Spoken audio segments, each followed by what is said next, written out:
जिंदगी में बंदगी तू कर नहीं, जिंदगी में बंदगी तू कर नहीं, जिंदगी बे बंदगी शर्मिंदा है, जिंदगी बे बंदगी शर्मिंदा है। दुनिया में हो दुनिया का तलबगार न हो, बाजार से गुजर हो खरीदार न हो। ये दुनिया एक मिसले कागज फूल है, ये दुनिया एक मिसले कागज फूल है, जिंदगी में बंदगी तू कर नहीं, जिंदगी बे बंदगी शर्मिंदा है, जिंदगी बे बंदगी शर्मिंदा है। আপনারা সবাই জানেন বুখারী শরীফের ইবারত, কোরআন যখন নতুন নিয়ে আসছে জিবরাইল 5টা আয়াত, ইকরা বিসমি রাব্বিকাল্লাযী খালাক, খালাকাল ইনসানা মিন আলাক, ইকরা ওয়া রাব্বুকাল আকরাম, আল্লাযী আল্লামা বিল কলম, আল্লামাল ইনসানা মা লাম ইয়ালাম। এই 5টা আয়াত নিয়ে যখন প্রথম কোরআন নাজিলের শুরু, হেরা পর্বতে জিবরাইল আমিন আসছেন, নবী হেরা পর্বতে ধ্যানে আছেন। কার ধ্যানে? বলেন না কেন? আল্লাহ পাওয়ার ধ্যান করেন, সাধনা করেন। এই সাধনার নাম মুরাকাবা, এই সাধনার নাম মুজাহাদা। রহমতের নবীকে দাঁড় করালেন, জিবরাইল আমিনের সিনাটা রহমতের নবীর সিনার সাথে লাগায় একটু হালকা চাপ দিলেন আর বললেন ইকরা। রহমতের নবী জবাব দিলেন মা আনা বিকারিন, আমি পড়তে জানি না। জিবরাইল আমিন আবার চাপ দিলেন ইকরা, হে নবী আপনি পড়ুন। রহমতের নবী আবার জবাব দিলেন মা আনা বিকারিন, আমি পড়তে জানি না। কয় চাপ হইছে? এবারে এমন তৃতীয় চাপটা দিছে খুব জোরে। এবার নবী পড়তে জানি নাও বলে না, পড়তে জানি তাও বলে না, নবীর উঠছে জ্বর। বুখারীতে রাসূল বলেন যে এই পরিমাণ আমি অসুস্থ, মুহূর্তে মনে হয় মরণের কষ্ট শুরু হয়ে গেছে। যেই আল্লাহ কোরআনে বললেন নবী আপনি কষ্ট করবেন না, আমি ইলমের নূর আপনার সিনার মধ্যে জমা করে দেব, সেই নবীরে 3টা চাপ দিয়া এত অসুস্থ বানায় দিলেন কেন? নবী গুহা থেকে বের হইয়া জিবরাইল চলে গেছেন, দৌড়ায় নবী গেলেন খাদিজাতুল কুবরার ঘরে, ডাক দিয়া বলে জাম্মিলুনি জাম্মিলুনি, আমারে কম্বল দিয়ে আবৃত করে নাও। আম্মাজান খাদিজাতুল কুবরা নবীর আটকায় ধরলেন, আনজা করে ধরলেন। নবী কম্বল সহ কাঁপতেছেন আর চোখের পানি ছেড়ে কান্না করতেছেন। আম্মাজান খাদিজা বুঝতে পেরেছেন, নবী থেকে শুনলেন কেমন কেন বলে এই হালাত গুহার ভেতরে, নবী কাঁদবেন কেন? নবীর অন্তরে বড় কষ্ট, আমার উপর এখন নবুয়তের সনদ এসে গেছে, এখন দাওয়াত আমি দিব, কিন্তু আমার দাওয়াত আমার ঘরওয়ালি যদি কবুল না করে, বাইরে দাওয়াত দিয়ে আমার সার্থকতা কি হবে? আম্মাজান বুঝতে পারিয়া বলে নবী কাঁদবেন না, আপনার হাতের প্রথম কালেমাওয়ালা আমি খাদিজা হয়ে গেলাম। কিয়ামতের ময়দানে আল্লাহ যদি কোটি কোটি কোটি মানুষের সামনে জিজ্ঞাসা করেন আমার প্যারা নবীর হাতে প্রথম কালেমাওয়ালা একজন দাঁড়াও, জমিনের কোন পুরুষ দাঁড়াবার সাহস হবে না। রহমতের নবীর হাতে প্রথম কালেমা পড়নেওয়ালা একজন নারী দাঁড়াবেন, খাদিজা। পুরুষ দাঁড়াবে না নারী? তাহলে নারীর মর্যাদা কম হবে না বেশি? নারীর মর্যাদা দুনিয়ার কেউ দেয় নাই। দুনিয়ার সব ধর্ম নারীর উপরে করেছে জুলুম, একমাত্র ইসলাম দিয়েছে নারীর মর্যাদা, আর কেউ দেয় নাই। আমার দেশের মা বোনেরা না বুঝিয়ে অনেকে রাস্তায় অধিকারের নামে স্লোগান দেয়, আবার কিছু লম্পটেরা চরিত্রহীনেরা এদেরকে প্রমোট করে সাপোর্ট দেয়। আছে না নাই? ইসলাম ছাড়া নারীর মর্যাদা পৃথিবীতে কেউ দিতে পারে নাই, কিয়ামতের আগে পারবেও না। ভালো করে বুঝার চেষ্টা করেন। তো নবী এলেম দিবে আল্লাহ এমনি জমা কইরা, তো এত কষ্ট দিলেন কেন? তাও এক চাপ না, কয় চাপ? 3 চাপ। কারণটা কি? বহু জবাবের একটা জবাব হলো আল্লাহ বুঝায় দিলেন আমার ইলমের নূর যদি নিতে চাও কষ্ট ছাড়া সম্ভব হবে না। ইলমেরা এজাজু করদান বেহিসাব খলকেরা দাদান জবাবে বাসওয়াব হক না দারত দোস্তে খলকা জারেরা নিস্তে ই খাসলত একে দিন দারের। স্বাস্থ্য ভালো আছে, মাথাও ভালো, কিন্তু কণ্ঠ খারাপ, কেমন বয়ান হবে? কথা কয় না, বুঝেন নাই? প্যান্ডেল ভালো, লাইট ভালো, মাইক খারাপ। এখন যা করতেছি গায়ের জোরে, চিন্তা করলাম কমিটির লগে যাই করি আর না করি, আপনারা তো আমাকে ভালোবাসেন, আপনাদেরকে যদ্দুর ভারি দিয়ে যায়, সবাইরে খেপাইয়া লাভ আছেন। দেশের অবস্থা এমনি ভালো না, চারিদিকে খেলে আগুন জ্বলে, সব একলাই নাইতেছে, হুজুরগুলো একলাই নাইতে পারতেছে না, সমস্যা। আর হুজুরদের আলাদা রাখার জন্য কোটি কোটি কোটি টাকা ব্যয় করা হচ্ছে, হুজুরেরা যেন এক না হয়। কারণ এদেশের হুজুর আলেম ওলামা এক হলে নাস্তিকদের ঘুম হারাম হয়ে যায়। এদেশের আলেম ওলামারা এক হইয়া যদি একবার চেয়ারে বসতে পারে, এই জাতি এখান থেকে বের হইতে 100 বছর লাগবে। কারণ চোর দুর্নীতিবাজরা জানে হুজুর আসা মানি, ইসলাম আসা মানি দুর্নীতি বন্ধ। আলেমরা এই জাতির দায়িত্ব নিলে কিছু হোক বা না হোক এই জমিনে কোনো দুর্নীতি হবে না, কোনো জুলুম হবে না। স্টাম্প নাও, স্টাম্প। এই জমিনে কিছু হবে না, দুর্নীতি আর জুলুম হবে না, দুইটার গ্যারান্টি নাও। চাকরিতে যাবা কোনো ঘুষ নাই, প্রাপ্য বেতন মাস শেষ হওয়ার আগে হাজির, ঘাম ঝরার আগে বেতন। ইসলাম বলে, রসুল বলে ঘাম ঝরার আগে বেতন দাও। তাহলে কর্মচারীর ঘাম ঝরার আগে যদি বেতন দেয়, কর্মচারী ওই মালিকের জীবনে ভুলবে? এর নাম ইসলাম। এই জন্য বলি, বলতে চাই না, একেবারে জবান বন্ধই রাখছিলাম, কিন্তু ওই যে ভিতরে দিয়া ধাক্কায় যে তুই দুনিয়ায় না বললে আমার কাছে তো ধরা, দুনিয়ায় বললে দুনিয়ার বিপদ, না বললে আখেরাতের বিপদ। পৃথিবীতে রাজনীতি মানেই হলো ইসলাম। যেই রাজনীতির মধ্যে ইসলাম নাই, রসুলের আদর্শ নাই, সেটা দুর্নীতি, রাজনীতি না। রসুলের আদর্শ ছাড়া কোনোদিন রাজনীতি হতে পারে না। দুনিয়ার সব রাজনীতি নাপাক, ইসলামী রাজনীতি পাক। এই ব্যানার লাগা, 2 ফিট 3 ফিট ব্যানার বানাবি যুবকরা, 200 টাকা দাম নিবে, বাজারে বাজারে লাগা, যে রাজনীতি সব ইসলামী রাজনীতি পাক, সব রাজনীতি না পাক। এটা লেখ, ব্যানারে লিখবি আর টানাবি, আর আরেকটা ব্যানার বানাবি আর লিখবি, যতদিন পর্যন্ত এই জমিন ইসলাম কায়েম হবে না, ততদিন পর্যন্ত এই জমিনে কেউ শান্তি দিতে পারবে না। আল্লাহ বুঝার তৌফিক দান করুন।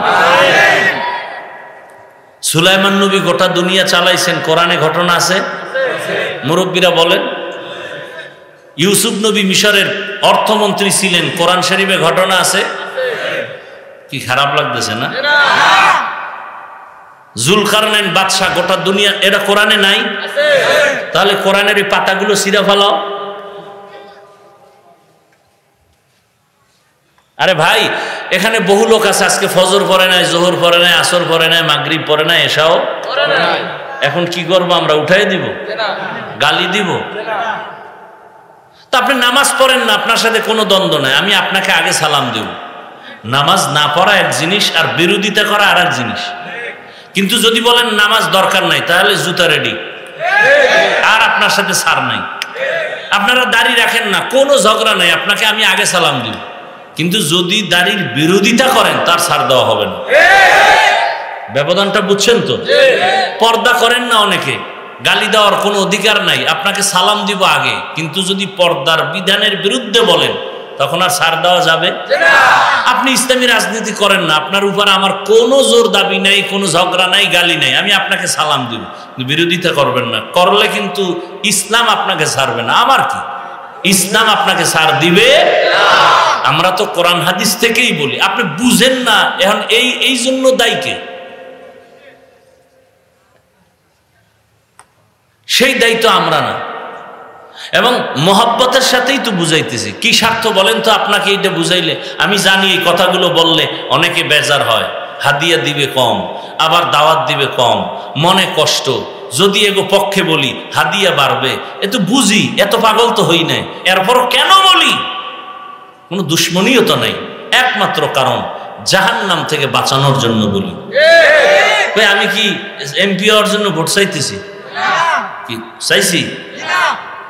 ইসলাম দরকার, আপনি দিবেন না, আপনি জানেন, না দেন না দেন, কিন্তু আপনাকে মনে রাখতে হবে ইসলাম সারা এই জমিনে শান্তি দিতে কেউ পারবে না। এটা আপনি মানেন না মানেন সেটা আপনার ব্যাপার। আগুন লাগলে ঘর পুড়ে যাইবে, এটা আপনি জানতে হবে। এবার আপনি আগুন কি দিবেন না দিবেন না সেটা আপনার ব্যাপার। দুনিয়ার সকলের আদর্শ না পাক, রসুলের আদর্শই হলো পাক। আল্লাহ বুঝার তৌফিক দান করেন। আমরা আপনাদেরকে আদর্শ মানুষ বানাতে চাই। আমাকে বয়ানের মাকসাদ হলো মানুষ হবেন, আর কিছু না। ডাক্তার হন, মানুষ হতে হবে। ইঞ্জিনিয়ার হন না হন দুঃখ নাই, কিন্তু মানুষ হতে হবে। বলবেন তা আমরা কি মানুষ না হলুমান? হ্যাঁ, আর রহমান আল্লামাল কুরআন, মানুষ নাকি হলুমান, এই আয়াত দিয়ে বুঝার চেষ্টা করেন। আল্লাহ বলেন রহমান হলেন তিনি, কোরআন শিখাইলেন যিনি। রহমান হলেন তিনি, মানুষ বানাইলেন যিনি। ভালো করে বুঝার চেষ্টা করেন। আমি এমন রহমান, আল্লাহ বলেন আমি আগে কোরআন শিখাইছি, পরে মানুষ বানাইছি। বাস্তবে দেখি পুরা উল্টা, আগে আল্লাহ মানুষ বানাইছেন, তারপরে আমরা বড় হইয়া কোরআন শিখছি। তাহলে সৃষ্টি আগে, কোরআনের শিক্ষা হলো আমাদের পরে। আল্লাহ কয় না না না, আমি আগে কোরআন শিখাইছি, তারপরে মানুষ বানাইছি। আল্লাহর কথাটা আমগো বাস্তবের উল্টা না? আমরা দেখি আগে আমগো সৃষ্টি, পরে কোরআন শিখছি। আর আল্লাহ কানা আমি আগে কোরআন শিখাইছি, তারপরে মানুষ বানাইছি। উল্টা বললেন কেন? ফাইলুল হাকিম লা ইয়াখলু আনিল হিকমা, হাকিমের কোনো কাজ হিকমত থেকে খালি না, জ্ঞানীদের কাজ জ্ঞান থেকে শূন্য না। মুফাসসিরিনে কেরাম বলেন আল্লাহ উল্টা বলছেন কেন? এখান থেকে জবাব ভালো করে নেন। আল্লাহর আদালতে মানুষ, সব মানুষ জান্নাতি হবে না। বলে কোন মানুষ জান্নাতি হবে? সব মানুষের মূল্য আল্লাহর দরবারে নাই। আবার ভালো করে বুঝেন, কোন মানুষটার দাম আল্লাহর দরবারে? দুনিয়াতে অনেক ধরনের মানুষ, এক মানুষ হলো আদম নবীর বংশের বংশগত মানুষ। হিন্দুরাও মানুষ, আদম নবীর সন্তান। ইহুদিরাও মানুষ, আদম নবীর সন্তান। বৌদ্ধ ধর্মের মানুষেরাও মানুষ। এই মানুষ আল্লাহর দরবারে নাজাত পাবে না। বলে আর একদল মানুষ আছে, জন্মগত মানুষ। আমার বাবার ঔরসে আমরা জন্ম নিয়েছি, আমি আমার বাবার জন্মগত সন্তান, আমার বাবা আমার জন্মদাতা বাবা। এই জন্মদাতা মানুষ হিসাবে আল্লাহর দরবারে দাম নাই।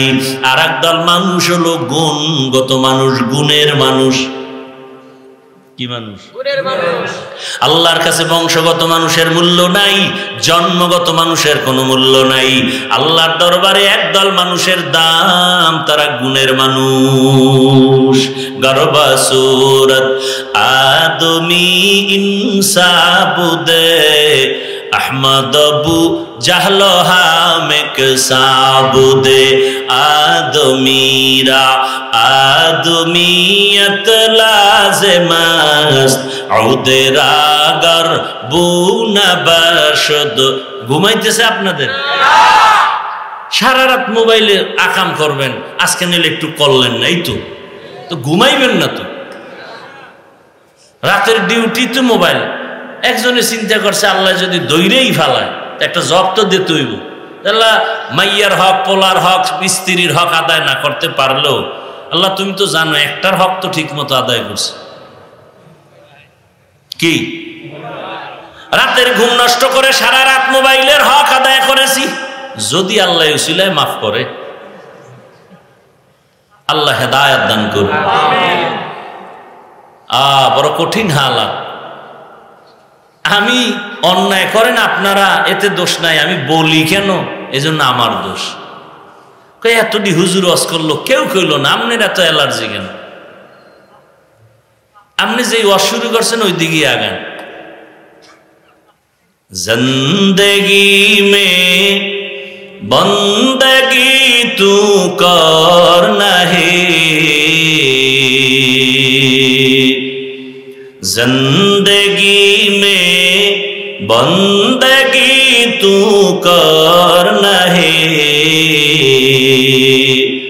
जिंदगी बे बंदगी शर्मिंदा है, जिंदगी बे बंदगी शर्मिंदा है। दुनिया में हो दुनिया तलबगार ना हो, बाजार से गुजर हो खरीदार ना हो, ये दुनिया एक मिसले कागज फूल है, ये दुनिया एक मिसले कागज फूल है, जिंदगी में बंदगी तू करना है, जिंदगी बे बंदगी शर्मिंदा है, जिंदगी बे बंदगी शर्मिंदा है। এরে নবীর আশিক, জন্মগত মানুষের কোনো মূল্য নাই, বংশগত মানুষের কোনো দাম নাই। একমাত্র আল্লাহর আদালতে নাজাত পাবে ওই মানুষ যারা গুণের মানুষ। কি মানুষ? এবার বুঝার চেষ্টা করেন গুণের মানুষ কাকে বলে। উদাহরণে ভাবে দেই, এই যে বাতি জ্বলতেছে, বাতিওয়ালা বানাইছে। যে কেউ কোনো একটা বস্তু যখন বানায়, একটা কাজের জন্য বানায় না আকামের জন্য বানায়? একটা কাজের জন্য বানায়। বাতি একটা কাজের জন্য বানানো হয়েছে। যেই বস্তুটা যেই কাজের জন্য বানায়, ওই কাজ হলো ওই বস্তুটার গুণ। বাতিওয়ালা বাতি বানাইছে কেন? বলে আলো দেওয়ার জন্য। আলো দেওয়ার কাজে বাতি ব্যবহার হবে, তো বাতির গুণ হলো আলো দেওয়া। মাইকওয়ালা মাইক বানাইছে কেন? আওয়াজ দেওয়ার জন্য। আওয়াজ দেওয়া মাইকের গুণ। পাখাওয়ালা পাখা বানাইছে কেন? বাতাস দেওয়ার জন্য। পাখার গুণ হলো বাতাস দেওয়া, বাতির গুণ হলো আলো দেওয়া, মাইকের গুণ হলো আওয়াজ দেওয়া। বাতি যদি আলো না দেয় সবাই বলবে ভেঙ্গে ফেল, এ বাতি গুণের বাতি না। মাইক যদি আওয়াজ না দেয় বলবে এটা ফেলে দাও, এটা গুণের মাইক না। পাখা যদি বাতাস না দেয় বলবে এটারে সরায় দাও, এটা গুণের পাখা না। যেই বস্তুটা যেই কাজের জন্য বানায়, ওই কাজ হলো ওই বস্তুটার গুণ। আমার আল্লাহ মানুষ নামের বস্তুটা বানাইছেন কি কাজের জন্য জানেননি? জানেন না? আরে বিড়ি টানার জন্য। এটা বলবেন তো, আল্লাহ মানুষ বানাইছেন কেন? ওয়ামা খালাকতুল জিন্না ওয়াল ইনসা ইল্লা লিয়াবুদুন।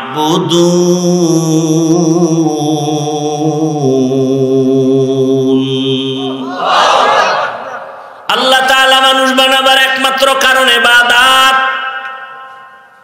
জমিনে আর কোনো কাজ নাই, মানুষের জীবনে একটাই কাজ, কাজের নাম কি? ইবাদত। জীবনে তোমার আর কোনো কাজ নাই, ইবাদতের জন্য বানাইছেন। নামাজ পড়া ইবাদতের অংশ, রোজা রাখা ইবাদতের অংশ, ধনীরা যাকাত দিবে ইবাদতের অংশ, তাসবিহ টানো জিকির করো ইবাদতের অংশ। ইবাদত না, ইবাদতের, এগুলো সব মিলে ইবাদত। রাষ্ট্র চালাও ইবাদতের অংশ, রসুল রাষ্ট্র চালাইয়াও দেখাইছেন, এটাও ইবাদতের অংশ। বান্দা তুমি ইবাদত করো, তোমার জীবনে ঘুমাও ইবাদত, হাসি দাও ইবাদত, কান্না করো ইবাদত, ব্যবসা করো ইবাদত, লেখাপড়া করো ইবাদত, কাউকে বন্ধু মনে করো ইবাদত, কাউকে দুশ্মন মনে করো ইবাদত।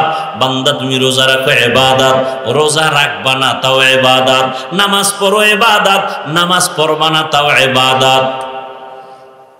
বুঝেননি? কি বুঝেন?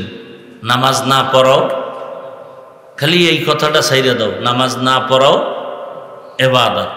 কি পরিমাণ বেনামাজিরা খুশি হইবা আমার উপর, যে নতুন ফতুয়া পৃথিবীতে কেউ দেয় নাই, নামাজ না পড়াও ইবাদত। ধন্যবাদ আপনাকে, কথা একটু শুনে দৌড়। নামাজ পড়া যেমন ইবাদত, না পড়া ইবাদত। বলে কেন? বলে তুমি জীবনে যা করবা সব হবে মদিনাওয়ালা নবীর আদর্শ অনুযায়ী।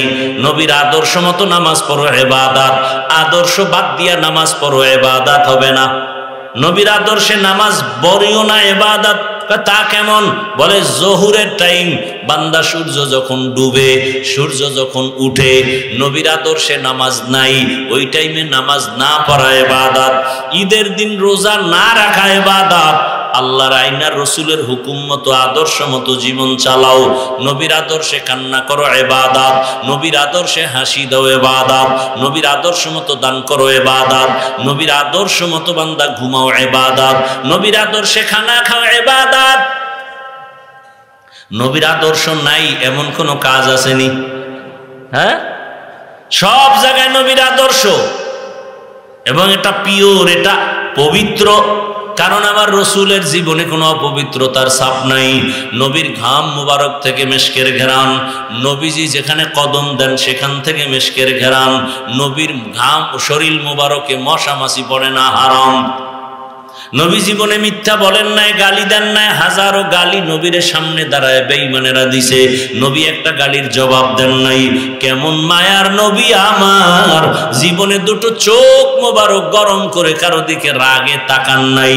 কারণ আমার নবী যদি চোখ গরম করে কারো দিকে তাকায়, জাগাত পুরিয়া ছাই হয়ে যাবে। কারণ আমার রসুলের নজরে সেই পাওয়ার লাগানো।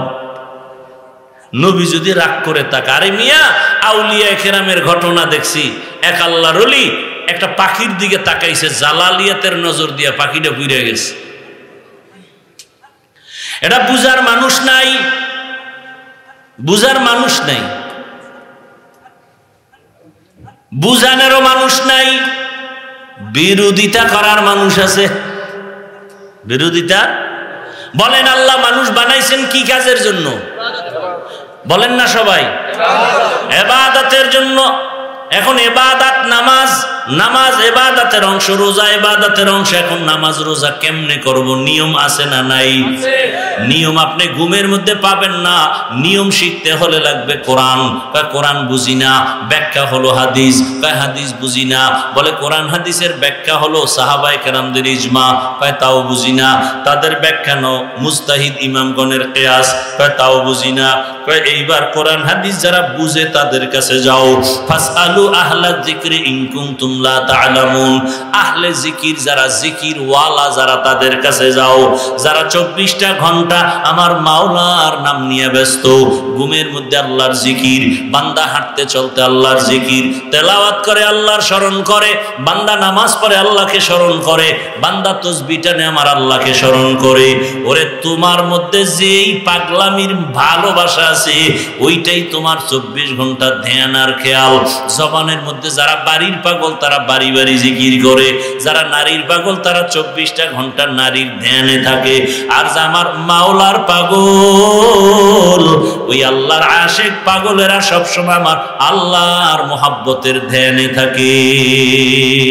ইয়া ইলাহি মুঝসে মুঝকো দূর কর, ইয়া ইলাহি मुझसे मुझको दूर कर, या इलाही ताके देखो मुझ में तुझको एक नजर, या इलाही तू मेरा माबूद है, इलाही तू मेरा माशूक है।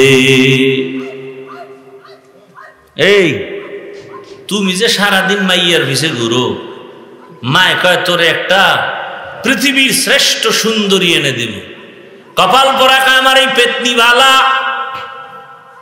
প্রয়োজনে মা ছাড়বো, বাপ ছাড়বো, দুনিয়া ছাড়বো, ঘর থেকে বের হয়ে যাব, ওই মাইয়া ছাড়বো না।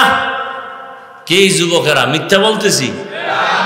মায়ের কথা মানে না, মাইয়ার পাগল হয়ে গেছে। ও মেয়ে তার দরকার, মা মানবে না, মা ছাড়বে, বাপ ছাড়বে, টাকা ছাড়বে, বাড়ি ছাড়বে, প্রয়োজনে এক রশিতে ফাঁসি দিবে, তারপর ওই পেতনিরে ছাড়বে না। একটা মেয়ের পেছনে পড়িয়া পাগল হয়ে যাও। এরে আল্লাহর বান্দারা, তোমার ধ্যান খেয়াল, ঘুমাইলো ঘুম নাই, আরে কই গেছে ঘুম? একটু চোখ বন্ধ করে স্বপ্ন দেখে আবার দেখে মোবাইলে মিস কল হয়েছিনি। মায়ের টাকা চুরি করে, বাবার টাকা চুরি করে, এমবি ভরে। যখন মা বাপ টাকা দেয় না তখন মানুষের দোকান চুরি করে, ঠিক নেই না? এই যে দোকানপাট চুরি হয়, এটা কি ফেরেশতারা করে? এরে আমার যুবক বাবারা ভালো করে বুঝো।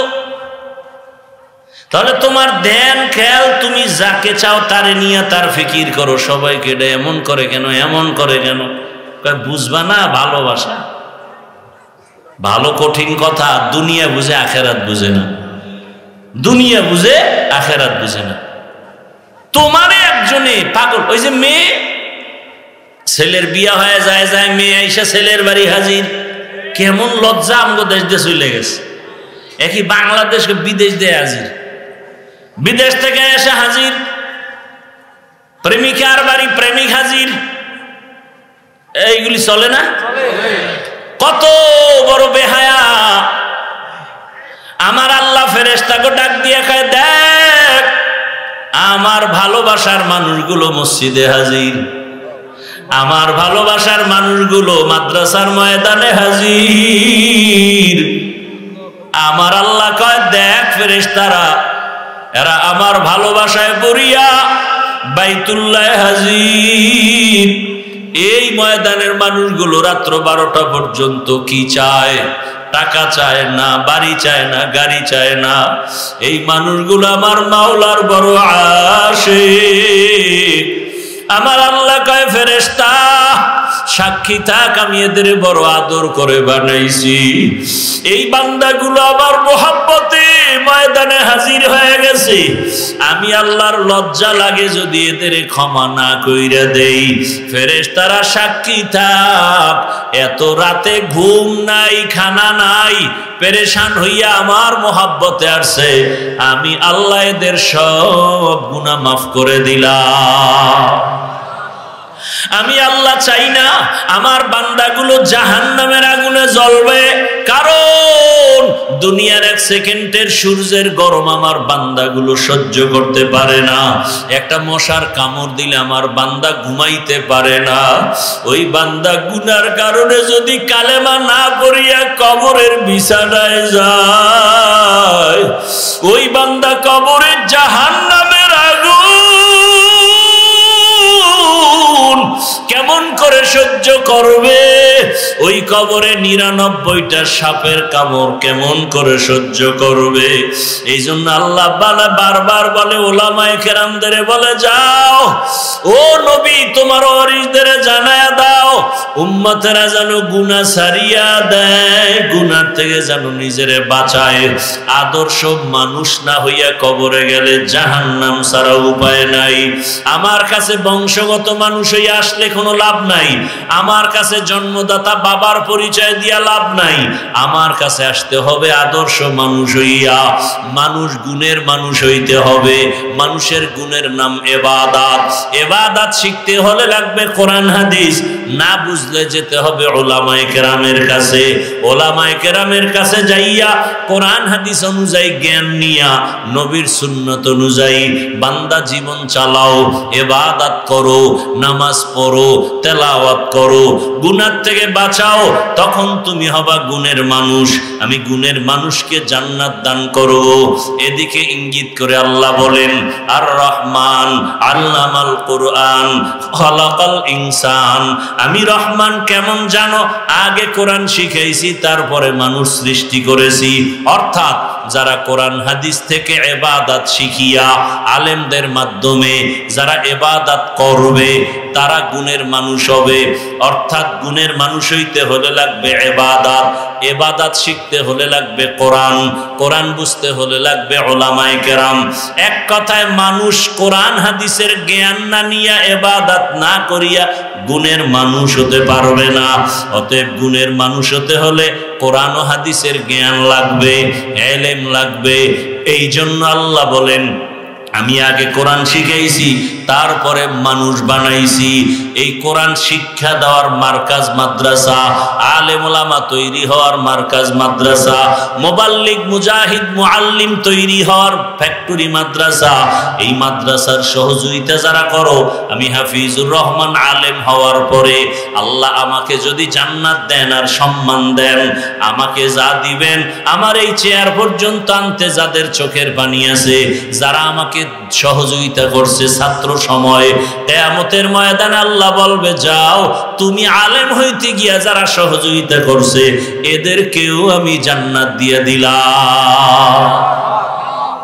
এরে আল্লাহর বান্দা, অন্যের উপরে সহনশীল হওয়া, একে অপরকে সহযোগিতা করার দাম কত?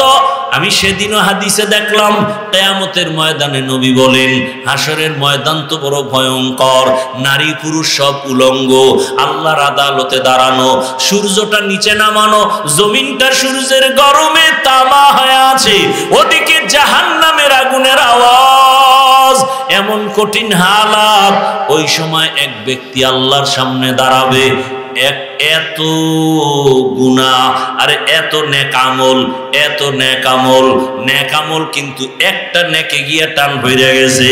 এখন একটা নেক হলেই সে জান্নাত পায়, কিন্তু একটা নেক তার আমল নামায় নাই। আল্লাহ বলবে, যা হাসরের ময়দানে ঘুরে ঘুরে দেখ, কেউ তোর একটা নেক দেয়নি। দৌড়াইয়া যাবে ছেলের কাছে, ছেলে বলবে, আমার বাবা ছিল, কিন্তু তুমি যে আমার বাবা আমি তা বিশ্বাস করি না। মায়ের কাছে যাবে, মা বলবে, আমার ছেলে ছিল কিনা জানি না, থাকলেও বলতে পারি না, তবে তুই আমার ছেলে মানি না। আবার এইভাবে ঘুরতে ঘুরতে নিরাশ হয়ে যাবে, একটা নেকের টান হলেই তো জান্নাত পাবো। হঠাৎ হাসরের ময়দানের এক পাশে দেখবে একটা বুড়া বসে আছে। ও ডাকবে, ভাই তুমি দৌড়াও কেন? বলে, তোমারে বলে লাভ নাই। কথাই হ্যাঁ কেনা বলো? বলে, আমার জীবনের সব আমল আল্লাহর কাছে কবুল, এখন একটা নেকে যে আটকায় গেছি, একটা নেক হলে আমি জান্নাত পাই। কার কাছে যাব? মা ফিরায় দিছে, সন্তান ফিরায় দিছে, কেউ একটা নেক দেয় না। ওই আল্লাহর বান্দা কয়, আমার সব গুনাহ গুনাহ গুনাহ গুনাহ, মাত্র একটা নেক আছে। কয়টা? একটা নেক আছে। এখন এক নেক দিয়ে তুমি জান্নাত পাবো না। আমার তো জাহান্নামে যেতেই হবে, তবে একটা নেক দিয়ে করব কি? যাও, আমি এই নেকটা তোমারে দিয়ে দিলাম, তুমি জান্নাতে যাও। যেহেতু আমি যেতেই পারবো না, আমার সব গুনাহ জাহান্নামে যাব, অন্তত তোমার একটু উপকার করি, একটা নেক তোমারে দিলাম। বান্দা খুশিতে দৌড় দিয়া যাবে, ও রব্বে কারীম, একটা নেক আমি পেয়ে গেছি, আমাকে জান্নাত দিয়ে দাও। হাসরের ময়দানে তো কঠিন, গরমে পানির পিপাসায় কলিজা ছটফট করবে, কে কার আগে জান্নাতে যাবে পাগলের মতো হয়ে যাবে। ওই বান্দা দৌড়ায় বলবে, হে দয়ার মালিক, আমার একটা নেক পেয়ে গেছি। তোর মায়ের দেশে না, ছেলে কয় না, তোরে যে একটা নেক এই বিপদের সময় কে দিল, তারে নিয়ে আস। কয় দিছে এক বান্দা, একজন বুড়া আল্লাহর আদালতে আসবে, এই তুই এর নেক দিছো? কয় হ্যাঁ। কয় তুই কি জান্নাতে যাবি না? ও দয়ার মালিক, আমার আমলনামায় সব গুনাহ, একটা নেক মাত্র ছিল, আমি চিন্তা করে দেখলাম ওই একটা নেক নিয়ে জান্নাতে যেতে পারবো না, কিন্তু এই ভাই একটা নেকের অভাব আছে, আমি যদি তারে একটা নেক দেই, অন্তত আমার ভাইয়ের উপকার করলাম, আমি তো জাহান্নামী হয়ে যাব। আমি একটা নেক এই ভাইকে দিয়ে দিলাম, অন্তত ভাই জাহান্নাম থেকে বাঁচুক। ওই কষ্ট সহ্য করা যাবে না, সূর্যের গরম সইতে পারি না, আমার ভাইকে আল্লাহ জান্নাত দিয়ে দেন, আমার কপালে তো জান্নাত নাই, আমি তো এক নেক দিয়ে যেতে পারবো না। আল্লাহ ডাক দিয়ে কয়, জানো আমি আল্লাহর নাম গফফার, আমি আল্লাহর নাম রহমান, আমি আল্লাহর একটা নাম রহিম, আমি আল্লাহ পাক রব্বুল আলামিন। আমার স্পেশাল পাওয়ারে তুই যে একটা নেক দিয়া সাহায্য করলি, সহযোগিতা করলি, আমি আল্লাহ এর বরকতে তোকেও জান্নাত দিয়ে দিলাম। ও আমার যুবক বাবারা, বৃদ্ধ বাবাজিরা, পর্দার আড়ালের মা বোনেরা, ভালো করে শুনে নাও, আদর্শ মানুষ হইয়া কবরে যাও। গুণের মানুষ হতে ইবাদত লাগবে, ইবাদত বুঝতে হলে কোরআন হাদিস লাগবে, কোরআন হাদিস জানতে বুঝতে হলে উলামায়ে কেরাম লাগবে। শেষ কথা, উলামায়ে কেরামের সাথে সম্পর্ক করিয়া আদর্শ ইবাদতের মাধ্যমে গুণের মানুষ হইয়া কবরে যাও। ডাক্তার হও, তবে গুণের মানুষ হইয়া ডাক্তার হও, ইঞ্জিনিয়ার হও, গুণের মানুষ হইয়া ইঞ্জিনিয়ার হও। উলামায়ে কেরামের পরামর্শ নিয়া, শিক্ষকের দোয়া নিয়া, মা বাবার দোয়া নিয়া, ইবাদতের মাধ্যমে আল্লাহকে রাজি করে গুণের মানুষ হও। তোমার মতো কত জেনারেল লাইনের বান্দারা, কত বান্দিরা এখনো স্কুল কলেজে পড়ে, চাকরি করে, ব্যবসা করে, নামাজি অভাব নাই। তুমি কেন পারবা না রে বাবা? রাস্তায় গাড়ি চালায় কত যুবক নামাজ ছাড়ে না, নদীর মধ্যে মাছ ধরে নামাজ ছাড়ে না, কৃষি কাজ করে, মাঠে নামাজ বাদ দেয় না। বলো তুমি কেন পারো না রে বাবা? পর্দার আড়ালের মা বোনেরা, আপনার মতো কত মা বোন আছে এখনো পর্দা করে, বেপর্দায় চলে না, নামাজ ছাড়ে না, স্বামীর মাল নষ্ট করে না, মোবাইলে সময় ব্যয় করে না। আপনারা কেন পারবেন না? ওরে আম্মা জানেরা, আপনারা নামাজি হয়ে যান, স্বামীর মাল হেফাজত করেন, আদর্শ সন্তানের মা হন, সন্তানটাকে ডাক্তার বানাবেন, মা বাবা দোয়া দিয়ে আদর্শ মানুষ বানায় যান, গুণের ইঞ্জিনিয়ার বানায় যান। গুণের মানুষ হয়ে যদি ডাক্তার হয়, ডাক্তারিও করবে, নামাজও পড়বে, কোরআন তেলাওয়াতও করবে, মা বাবার জন্য দোয়া করবে, আপনার জীবনও ধন্য, সন্তানের জীবনও ধন্য। এখনো সময় আছে, তওবা করেন, আর নামাজ ছাড়বেন না, বেপরদায় চলবেন না, স্বামীর মাল নষ্ট করবেন না, মোবাইলে সময় ব্যয় করবেন না। ও আমার যুবক বাবারা, হেদায়েতের মালিক আল্লাহ, জীবনে আর নামাজ ছাড়িও না। জীবনে তো কম গুনাহ করো নাই, মনে চাইছে দাড়ি রাখবা না রাখো নাই, মনে চাইছে নামাজ পড়বা না পড়ো নাই, মনে চাইছে মা বাবারে বেয়াদবি করবা করছো, মা বাবারে গালি দিবা দিয়েছো, মনে চাইছে পার্কে যাবা দৌড়ায় চলে গেছো। এখন তওবা করো, ফিরে যাও, মনে মনে আল্লাহকে ডাকো। কয়দিন আর বাঁচবা, কোন দিন মরণের ডাক আসবে বলা যায় না। গুণের মানুষ হইয়া কবরে যাও, আর না নিয়া কালেমা ক্ষমা না নিয়ে কবরে যাও, ওই কবরের দুই পার্শ্বের মাটির চাপ সহ্য করতে পারবা না রে বাবা, সাপের কামড় সহ্য করতে পারবা না। আল্লাহর কাছে এখনো সময় আছে, তওবা করো। আল্লাহকে বলো, হে আল্লাহ তওবাওয়ালা জিন্দেগি দান করেন, মরিয়া গেল আর গুনার কাছেও যাব না। আয় আল্লাহ গুনের মানুষ হিসাবে কবুল করেন, গুনাহের প্রতি ঘৃণা জমায়া দেন, আদওয়ালা বিনয়ী জিন্দেগি দান করেন। আমিন।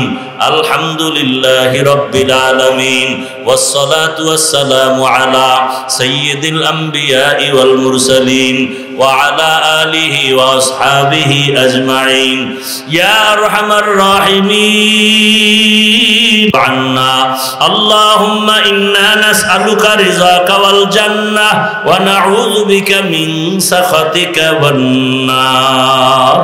ও দয়ার মালিক, গুনার বোঝা নিয়ে আপনার দরওয়াজায় হাজির। আমরা সবাই অপরাধী, শয়তানের ধোকায় গুনাহ করেছি। গুনার কারণে আমার হাত নাপাক, চোখ নাপাক, জিহ্বা নাপাক, অন্তর নাপাক। তওবার নিয়তে হাত তুলেছি, আর গুনাহ করব না রে আল্লাহ। আর নামাজ ছাড়বো না, দাড়ি কাটবো না, বেপরদায় চলবো না। মা বাবার দোয়া নিয়া, শিক্ষকের দোয়া নিয়া, উলামায়ে কেরামের পরামর্শ নিয়া, দয়ার নবীর সুন্নাত মানিয়া চলবো। ও আল্লাহ, গুনাহ নিয়ে কবরে যেতে চাই না। ওই কবরের মাটির চাপ সহ্য করতে পারবো না, সূর্যের গরম সহ্য করতে পারবো না, জাহান্নামের গরম সহ্য করতে পারবো না। ও মালিক, এই ময়দানে তাকাইয়া দেখেন কত গুনাহ নিয়ে আপনার দরজায় হাজির। আল্লাহ আপনি জানেন, এরা টাকার জন্য এখানে মোনাজাত দেয় নাই, এরা বাড়ির জন্য আসে নাই, এরা ক্ষমতার জন্য আসে নাই। সবার দিয়ে তাকায় দেখেন, এরা জাহান্নাম থেকে মুক্তি চায়। আয় আল্লাহ, জান্নাত চাই, জাহান্নাম থেকে মুক্তি চাই। মেহেরবানি করে আমাদের তওবা কবুল করে নেন। আল্লাহ গুনাহগুলো মাফ করে দেন, মাহফিল কবুল করে নেন, আয়োজনকারী, সহযোগিতাকারী, দান সত্তাকারীদের কবুল করে নেন। এলাকায় শান্তি দান করেন, মা বোনদের আবেদা বানায় দেন, সন্তানগুলো নেককার বানায় দেন। লেখাপড়া পরীক্ষার্থী যারা কামিয়াবি দান করেন, আমার কলিজার প্রত্যেকটা যুবকের দিনদার বানায় দেন। মোবাইলের গুনাহ থেকে হেফাজত করেন। আয় আল্লাহ, মা বাবার বাধ্যগত সন্তান হিসেবে কবুল করেন। প্রত্যেক ছাত্রকে শিক্ষকের বাধ্যগত বানায় দেন।